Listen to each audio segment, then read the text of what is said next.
जय हिंद बच्चों।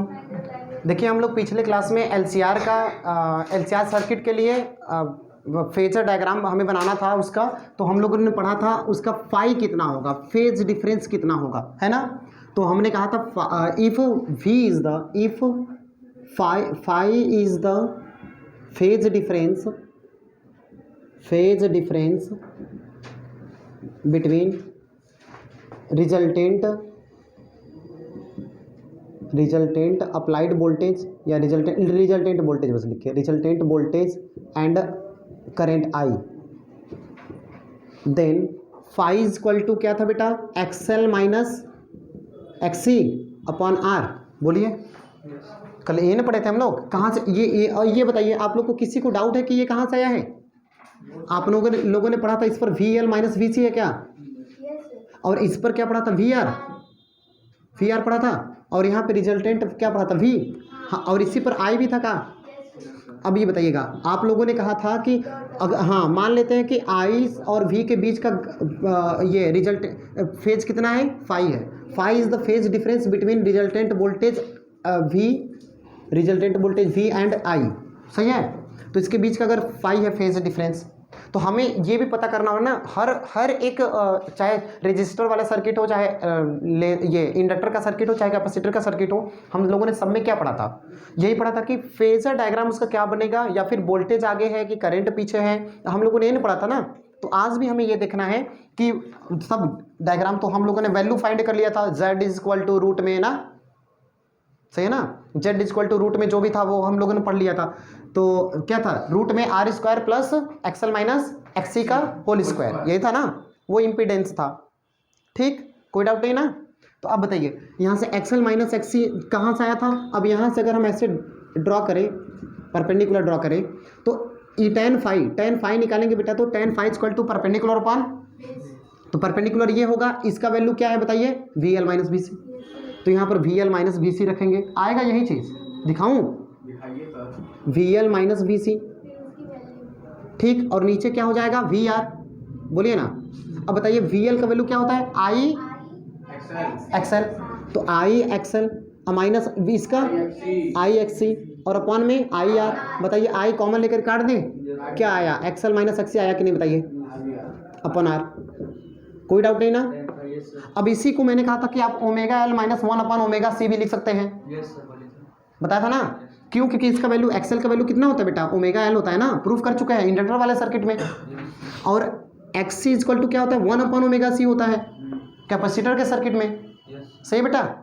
तो अब बताइए ये हम लोगों ने पढ़ा, तो आप चाहें तो यहाँ पे ये भी वैल्यू पुट कर सकते हैं, ये भी वैल्यू पुट सकते हैं। बताओ क्या करें, इसको फर्दर एक लाइन ये बना के लिखूँ कि डायरेक्ट यहीं पे सॉल्व करें फर्दर। चलो टेन फाई इक्वल टू, बताइए इसका वैल्यू क्या लिख दूँ, omega L minus omega C, अरे वाह, वन अपॉन ओमेगा सी, यही फर्दर करे जा रहे हैं। ये तो सुनिए बेटा, तो ये हो गया वैल्यू। अब अगर यहाँ से फाई का वैल्यू निकालेंगे तो क्या आएगा, फाई इक्वल टू आएगा टेन इनवर्स, अरे उधर जाएगा तो वन अपॉन टेन आएगा ना, है बेटा, इधर हमारा ये क्या आ जाएगा, टेन इनवर्स आ जाएगा इधर, वन अपॉन टेन को टेन इनवर्स लिख देंगे, और omega L minus one upon omega C upon में आर। बोली सही का, डब्बा बना के सम्मान दिया जाए। बताइए कोई डाउट, कोई डाउट नहीं। इसके बाद कंडीशन नीचे, इफ कंडीशन है, फर्स्ट कंडीशन क्या यहाँ पे लिखेंगे, स्पेशल कंडीशन, ठीक है। स्पेशल कंडीशन क्या है सुनेगा, if omega L is greater than one upon omega C. इसी को इधर नहीं देखेंगे बेटा, बाद में कहेंगे समझ में नहीं आ रहा है, लिखना शुरू, पहले इधर पेन बंद। अगर ओमेगा एल का value one upon omega C से ज़्यादा हो, अरे ओमेगा एल एक्सएल है ना, और ये पूरा क्या है एक्सी, तो अगर एक्सएल का वैल्यू एक्सी से ज़्यादा हो, चाहे ओमेगा एल का value one upon omega C से ज़्यादा हो, देन तब क्या मिलेगा, देन फाई का वैल्यू पॉजिटिव मिलेगा, हाँ या ना। अगर ये वैल्यू ज़्यादा है ये कम है, तो माइनस करेंगे तो क्या आएगा, प्लस में वैल्यू आएगा ना। नहीं समझ में आया तो बोलिएगा, ओके ना। बताइए ये वैल्यू अगर ज़्यादा है बेटा, ये पूरी वैल्यू ज़्यादा है और ये कम है, तो माइनस करेंगे जब इसको तो ई प्लस में ना आएगा, तो देन फाई विल बी क्या, बोलिए पॉजिटिव। इसका मतलब क्या है, पहले ए बताइए फाई है क्या, फाई है phase difference between voltage and current, voltage और करंट के बीच का फेज डिफरेंस, अगर फाई का वैल्यू पॉजिटिव आया मतलब ये इनिशियल लाइन से क्या है ऊपर, निगेटिव आया तो सही एकदम। अच्छा तो अब देखिए यहाँ पर हम लोग मच्छर बेटा इधर देखिए, ओके इधर तो ओमेगा एल ज़्यादा होगा 1/ओमेगा सी से, तो फाई क्या आएगा पॉजिटिव। पॉजिटिव होने का मतलब क्या हुआ, that is V is leading, किसको लीड कर रहा है, करेंट आई। बेटा वी आगे है ना आई से, अब ये तो नहीं ना किसी को कि नहीं समझ में आ रहा है, अगर नहीं आ रहा तो आप बोलेंगे वी पॉजिटिव है इसका मतलब वी आगे है, अरे फाइव पॉजिटिव है मतलब क्या है आगे है ये वी, और करंट कहाँ है यहाँ पे इनिशियल लाइन पे। इन्हीं बात समझ कि नहीं। अब आगे सेकेंड, खुशी आ रहा है बेटा। अब second, if omega L is less than 1/ओमेगा सी, इसी को हम लिख सकते हैं क्या, एक्सएल लेस देन एक्ससी, ये एक्सएल है ना और ये क्या है एक्ससी। अगर ये वाली वैल्यू कम हो जाए इससे तो बताइए पॉजिटिव कि निगेटिव, निगेटिव आएगा। तो अब इस देन फाइव विल बी हाँ निगेटिव, दैट इज इस केस में क्या होगा बेटा, फाइव नेगेटिव है मतलब कि ये फाइव ऊपर नहीं कहाँ होगा नीचे, तो दैट इज वी आगे है तब होगा कि आई आगे होगा। जब फाइव नेगेटिव है मतलब वी कहाँ आ गया, नीचे आ गया, इधर आ गया। इसका मतलब सुनना हम क्या कह रहे हैं, अगर ई क्या है एक्ससी है, अगर एक्ससी ज़्यादा है और एक्सएल कम है तो इसका मतलब कि इस पर क्या था बेटा, वीसी था ना माइनस में, और इस पर क्या था वीएल था ना, इसको हटा करके पहले ना वीएल था, तो ई वैल्यू कम है ये वैल्यू ज़्यादा है, तो इन दोनों का रिजल्टेंट अब ऊपर जाएगा कि नीचे आएगा, नीचे जाएगा, हाँ नीचे आएगा। तो ई अब भी यहाँ होगा कि नहीं बताइए, तो इसलिए फाइव निगेटिव होना चाहिए कि नहीं। अगर तो देखिए आ भी रहा है निगेटिव, आ रहा है ना, समझ में आया कि नहीं। अब तो दैट इज बताइए V is lagging to the current, V current से क्या है लैग कर रहा है पीछे है, या फिर करेंट इज लीडिंग वोल्टेज, सही है ना, करेंट इस बार लीड कर रहा है आगे है, तो बताइए क्या लिख दूं, आई इज लीडिंग, बताइए क्या लिखूं आगे, लीडिंग टू वी, समझ में आया कि नहीं। अब ये भी हो सकता है कि दोनों बराबर हो, दोनों का रेजिस्टेंस बराबर ही हो सकता है ना, दो ऑब्जेक्ट है, दो व्यक्ति हैं, कुछ भी, तो हो सकता है कि एक के पास ज़्यादा मनी हो, एक के पास कम हो, या हो सकता है इसके पास ज़्यादा हो इसके पास कम हो, या हो सकता है कि दोनों के पास बराबर हो, ऐसा भी तो हो सकता है। तो ऐसे ही हाँ, तो थर्ड कंडीशन क्या हो जाएगा बेटा, इफ क्या हो XL is equal to XC, या तो फिर omega L is equal to 1/ओमेगा सी, मतलब आधे बोल नहीं है आप, कसम खा के बैठे हैं इधर। देन फाइव क्या आएगा बताइए, अरे गुड, पहली बार सही बोले हैं भाई, सही है ना। अगर थोड़ा सा ना साइड देख, ओमेगा एल और ओमेगा सी इक्वल है तो माइनस करेंगे तो क्या आएगा जीरो, और tan जीरो का वैल्यू। अब बताइए तो ई क्या हो जाएगा, फाइव क्या हो जाएगा इस केस में बेटा जीरो। तो जब फाइव जीरो होगा तो इसका मतलब कि ये वोल्टेज कहाँ है, इनके इसके और इसके बीच में जब फेज डिफरेंस जीरो है, इसका मतलब दोनों एक ही दूसरे पे लाई करेगा, इसका मतलब वोल्टेज का जो लाइन यहाँ है वो किस पे होगा, इसी पे होगा ना, सही है ना। दैट इज इसका मतलब क्या हुआ बताइए, वी एंड आई, बोलिए वी एंड आई क्या होगा, is in the same phase, is in the सुना कि नहीं, यही बताना था, ये आपको भेज दिया गया है, आप लिख लीजिएगा ठीक है ना। इधर लिखेंगे अभी, यहाँ तक लिखे थे आप ना, लिखना हो तो लिख लीजिए, अदरवाइज इधर ए बेटा, अदरवाइज इसका पूरे का पीडीएफ एलसीआर का मैंने सेंड कर दिया है ना, देखा ना।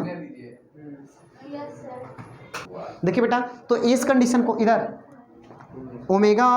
ओमेगा एल और 1/ओमेगा सी जब अगर बराबर होगा तो दोनों सेम फेज में होगा, और दोनों सेम फेज में होगा तो जरा बताइएगा इम्पीडेंस कितना होगा। इधर बेटा ऊपर से मैं इरेज कर सकता हूँ इधर, और नहीं भी कहोगे तो इरेज कर देंगे इधर।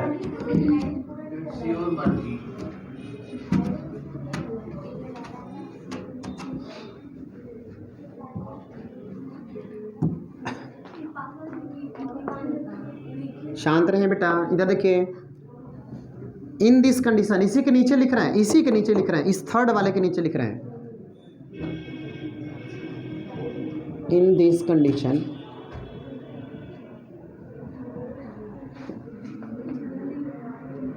द इम्पीडेंस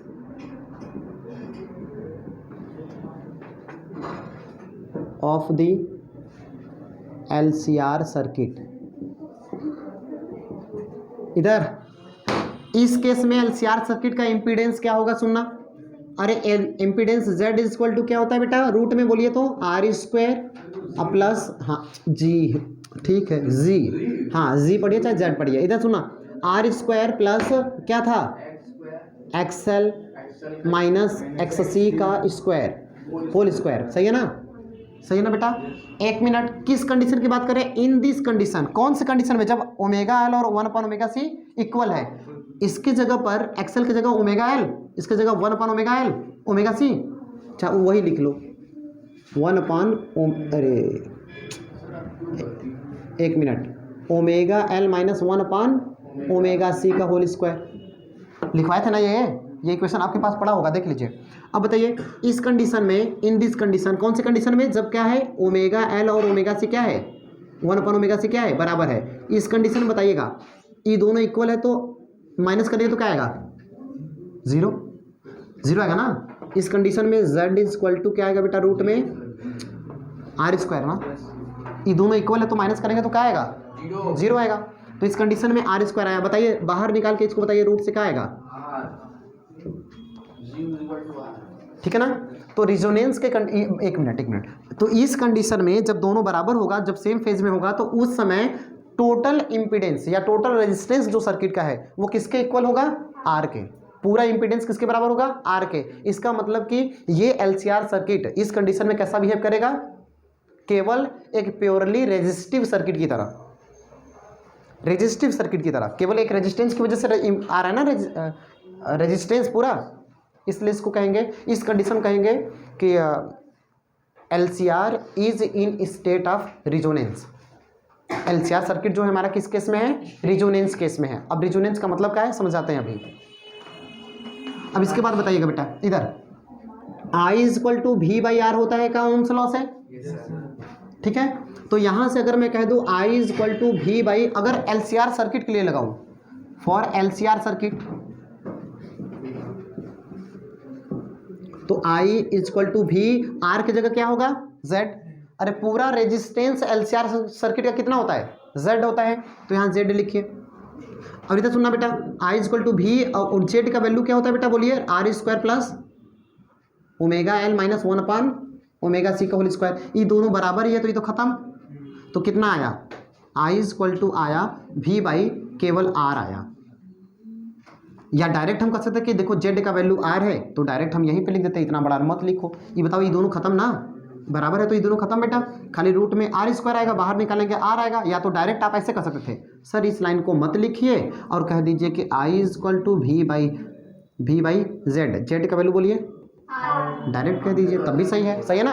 अब सुनना हम कहना क्या चाहते हैं, एक ऐसा सर्किट हमारे पास है जिसमें रेजिस्टर भी लगा हुआ है और कैपेसिटर भी लगा हुआ है और एक इंडक्टर भी लगा हुआ है, लेकिन तीनों अगर ये कंडीशन हो जा रहा है ओमेगा एल और 1/ओमेगा सी अगर इक्वल है, तो इस कंडीशन में एल और सी सर्किट में अब्सेंस की तरह बिहेव कर रहा है, मतलब है नहीं है ना। तो उसकी वजह से रेजिस्टेंस नहीं है। तो बताइए इस समय रेजिस्टेंस मिनिमम होगा ना। आप क्या पढ़े थे, यही ऐसा सर्किट मैंने बना रखा था, यहाँ पर इंडक्टर, यहाँ पर कैपेसिटर, यहाँ पर रजिस्टर, यही ना बनाया था बेटा LCR। ई दोनों का देखिए रेजिस्टेंस आ ही नहीं रहा है, केवल इसका रेजिस्टेंस है। मतलब इस समय पूरे सर्किट का रेजिस्टेंस केवल इसकी वजह से है। तो ये प्योरली रेजिस्टिव सर्किट की तरह बिहेव कर रहा है कि नहीं, ठीक है ना। तो प्योरली रेजिस्टिव सर्किट की तरह बिहेव कर रहा है। तो इस समय क्या इस LCR सर्किट का रेजिस्टेंस मिनिमम है क्या, क्योंकि ये दोनों बराबर ऐसा हो गए, अपोजिट के खत्म हो गए, केवल R है। तो इस कंडीशन को रेजोनेंस कंडीशन में रेजिस्टेंस पूरा सर्किट का क्या है, मिनिमम है। क्योंकि इसमें ये देखिए ये दोनों खत्म हो गया, खाली ये बचा, बाहर निकाल दिया, इतना आ गया, तो रेजिस्टेंस मिनिमम है इस कंडीशन में। इसको कहेंगे Z क्या है, मिनिमम है। तो जब बेटा नीचे का रेजिस्टेंस मिनिमम होगा, इधर जब ये रेजिस्टेंस मिनिमम होगा तो करंट, जब रेजिस्टेंस मिनिमम तो करंट, सही है ना। तो इस कंडीशन में I को क्या कहेंगे, अब वोल्टेज क्या होगा, सही है ना।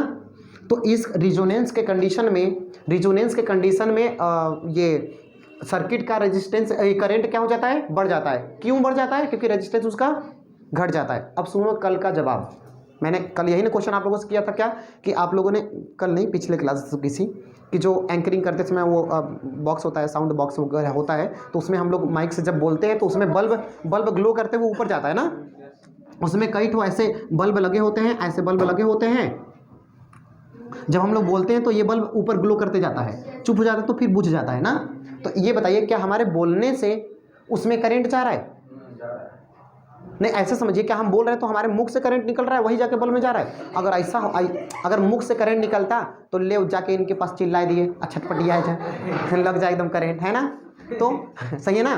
तो बड़ा इधर तो पड़ोसी को गाली देने मारने पीटने की जरूरत क्या है, जाके उसके पास चिल्ला दो करंट लग के छपटी आ जाए है ना बेटा। इधर सुनना, तो हम क्या बोल रहे हैं तो क्या करंट निकल रहा है? नहीं। तो ऐसा क्या कंडीशन है? तो सुनना क्या कंडीशन है।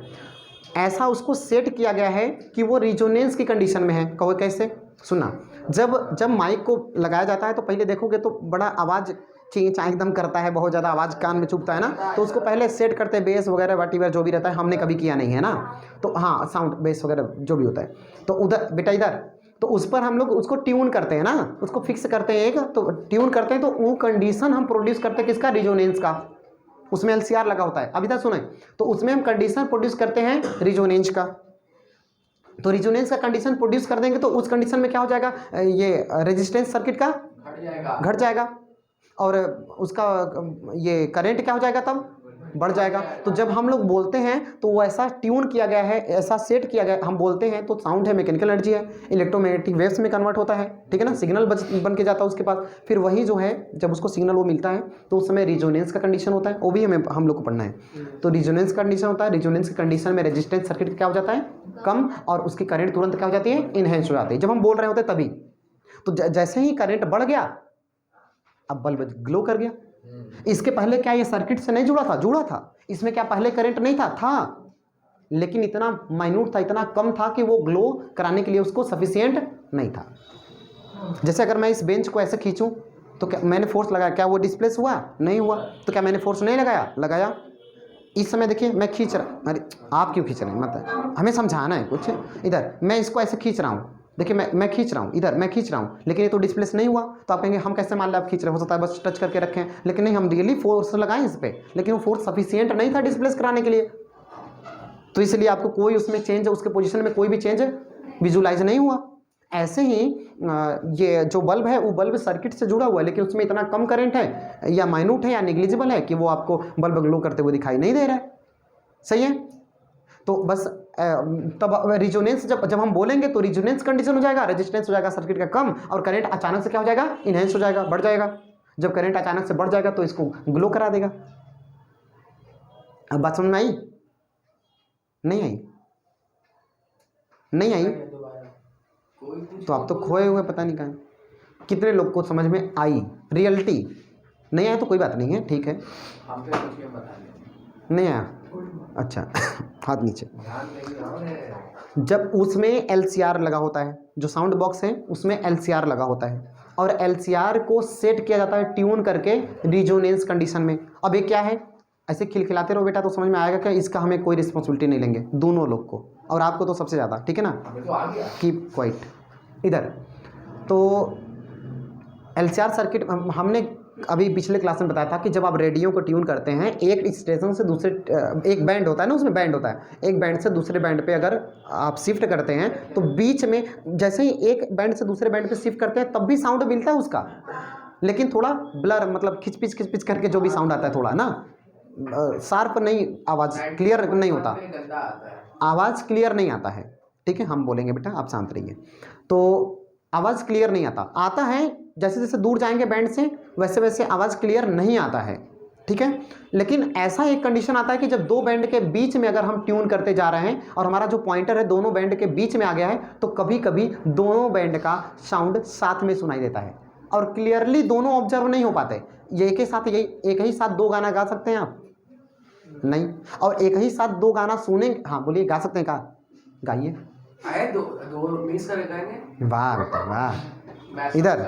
इधर सुनना आप, तो आप ऐसे ही एक साथ दो अलग अलग साउंड भी नहीं सुन सकते, दो गाना भी नहीं सुन सकते हैं आप। मतलब दो फील समझिए क्या है इसका, दो गाना अगर एक साथ सुनेंगे तो कौनों का मजा नहीं आएगा। कौनो नहीं समझ में आएगा ना, किसी भी म्यूजिक का आप आनंद नहीं उठा पाएंगे। ओके, तो सुनना, तो इस कंडीशन में क्या बता रहे थे भाई? हाँ बताओ, आप लोग की एक्टिविटी इसी है, बताइए। हाँ हाँ, दोनों इधर, तो ऐसा कंडीशन होगा जब एक बैंड से दूसरे बैंड पे शिफ्ट करेंगे तो दोनों के बीच में क्या होगा, दोनों के बीच में दोनों बैंड का साउंड आपको ऑडिबल होगा, आपके लिए सुनाई देगा। तो वो आपका एकदम बैड शार्पनेस है, एकदम खराब क्वालिटी दे रहा है आपके लिए, ठीक है ना। तो इसलिए हम उसको क्या करेंगे, उसी को शार्पनेस, बैंड शार्पनेस कहते हैं। तो वो कब मिलता है, जब ऐसा क्या होता है कि आप एक पर्टिकुलर, देखो अब बना के दिखाना पड़ेगा आप लोग, रेडियो में ऐसे ऐसे लाइनिंग बनी होती है ना, ऐसे लाइनिंग बनी होती है। हाँ, यहाँ मान लीजिए 91.5 रेड एफएम है, यहाँ का आप बना दें 91.9 होता है ना, हाँ, और यहाँ का होता है 93.5 रेड एफएम। अच्छा, इधर 98 पॉइंट कुछ होता है ना, 98 पर भी, और अच्छा कुछ भी होता है 100.6 पर विविध भारती होता है ना। अब इधर सुनना, इधर बेटा, इधर सुनिए। तो अब क्या है, इधर सुनिए, तो अगर हम एक बैंड से दूसरे बैंड पर शिफ्ट कर रहे हैं, सुनना हम क्या बता रहे हैं, अगर यहाँ पर हम लोग हैं तब भी यही 91.9 है, क्या है भाई, मिर्ची है, क्या है, रेड एफएम है, जो भी है, अरे जो भी है भाई, इधर सुनो। तो इस पर इसका आवाज़ यहाँ पर भी सुनाई देगा आपको, और इधर जाएंगे तब भी सुनाई देगा, लेकिन यहाँ पर रहेंगे तो बहुत क्लियर और ज़्यादा साउंड सुनाई देगा, उतना ही साउंड ट्यून किया तब भी।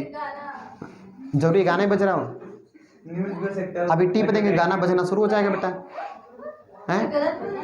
नहीं, हम कह रहे हरदम गाना नहीं ना बजेगा। इधर सुनिए, इधर हमें जो बताना है वो देखिए, आपके पास टाइमिंग कितना बचा हुआ, बस 7 मिनट बचा हुआ है, ख़त्म करना है ना बेटा एलसीआर। इधर तो यहाँ पर भी यही का साउंड बता रहा है, और यहाँ पर भी उसका साउंड है, इधर भी साउंड है, इधर भी साउंड है, लेकिन उसकी शार्पनेस मतलब अच्छी क्वालिटी का साउंड कहाँ पर मिल रहा है, किसी पर्टिकुलर पॉइंट पर ना। तो वो कंडीशन रिजोनेंस का कंडीशन है बेटा, रिजोनेंस है, ठीक है। अब ऐसे रिजोनेंस एक्चुअल में होता क्या है, रिजोनेंस अगर आप 11th पढ़े होते तो हमें इतना बताना नहीं पड़ता। रिजोनेंस क्या होता है, इधर शांत रहिए, वो फ्रीक्वेंसी है रिजोनेंस का।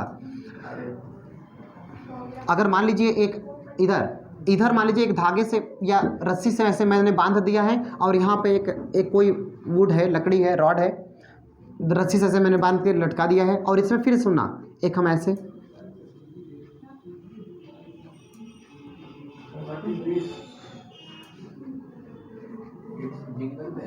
इधर, अब सुनिए, आपको समझाने के लिए बस इतना करना पड़ रहा है मुझे। अब एक बात मान लेना कि ये इतना दूर है कि ये आकर के इसमें लड़ेगा नहीं ना, इस धागे में टकराएगा नहीं ना।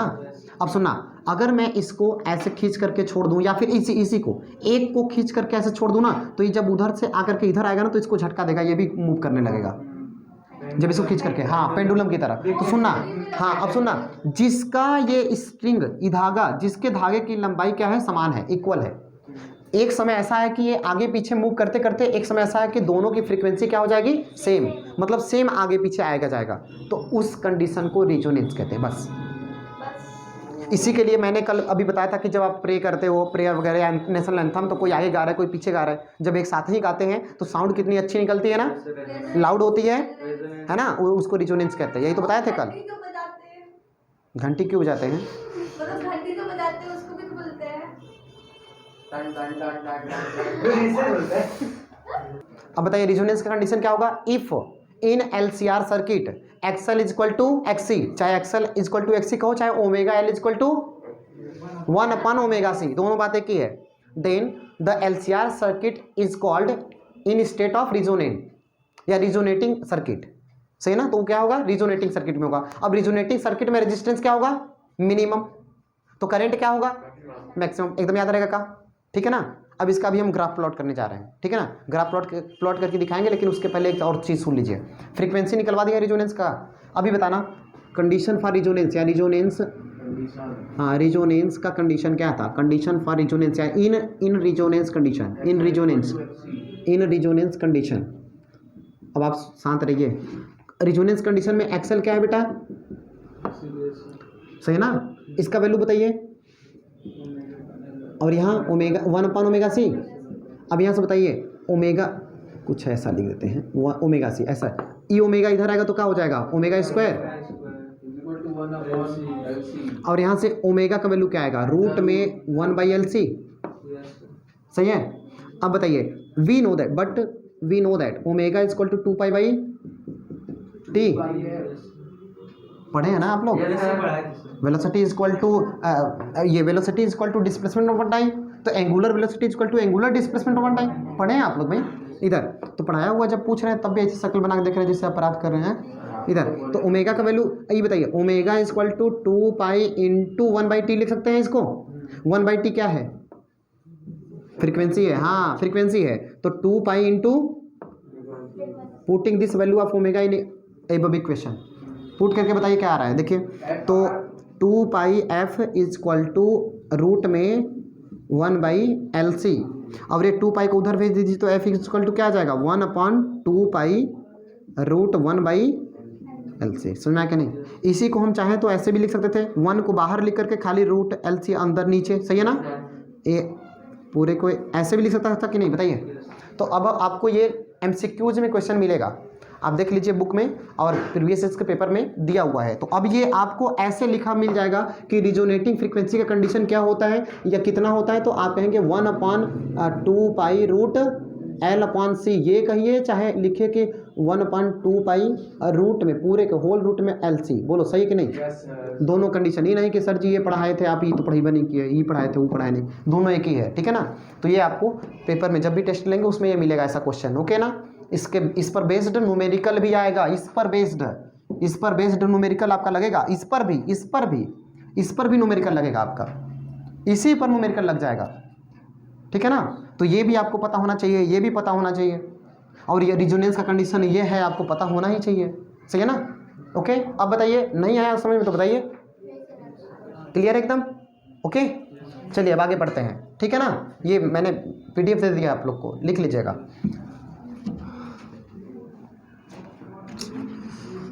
अब देखिए हम लोग पढ़ने जा रहे हैं, इसी में सब हेडिंग है क्या, RC सर्किट।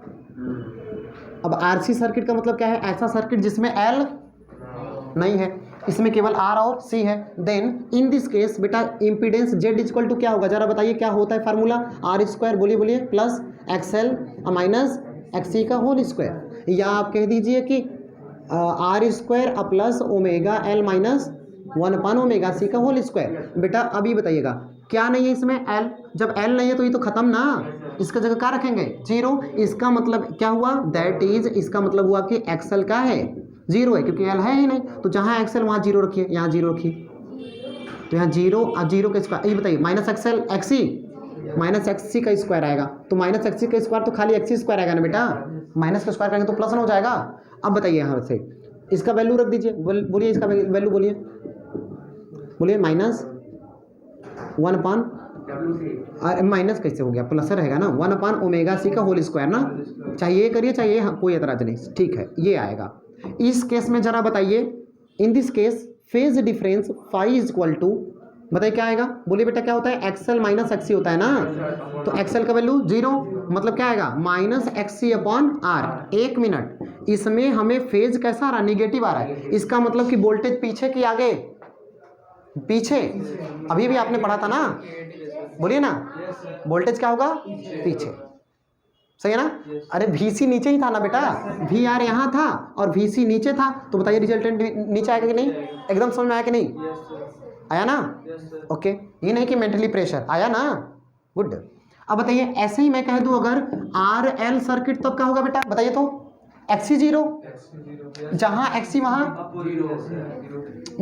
वहाँ XL आ जाएगा ना, ये हो जाएगा 0 और ये आ जाएगा XL, तो यहाँ आ जाएगा XL और यहाँ पर भी। तो अब बताइए XL अभी रहेगा E 0, तो बताइए पॉजिटिव आ रहेगा। इस कंडीशन में tan phi कितना आएगा बेटा, हाँ tan phi आएगा XL/R ना, पॉजिटिव है, इसका मतलब कि वोल्टेज लीड करेगा करंट को। इतनी बात समझ में आएगा। ठीक है। अब इसका एक ग्राफ प्लॉट करना है, अब ग्राफ प्लॉट करेंगे हम कल। ठीक है। और आई होप कि ये समझ में आया हो। ठीक है। अच्छा, थैंक्स फॉर वॉचिंग।